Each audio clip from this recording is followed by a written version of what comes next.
Здравейте, скъпи приятели! За днес ще ви покажа мой любим кашкавал на фурна. За целта използваме 300 грама твърд кашкавал, 3 яйца, 240 мл прясно мляко, 3 супени лъжици брашно, 2 щипки бак пулвер, сол на вкус.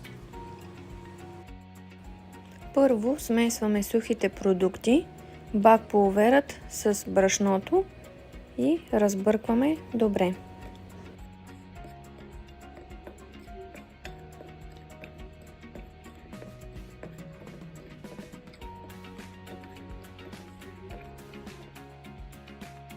В дълбок съд чукваме 3 яйца и ги разбиваме хубаво.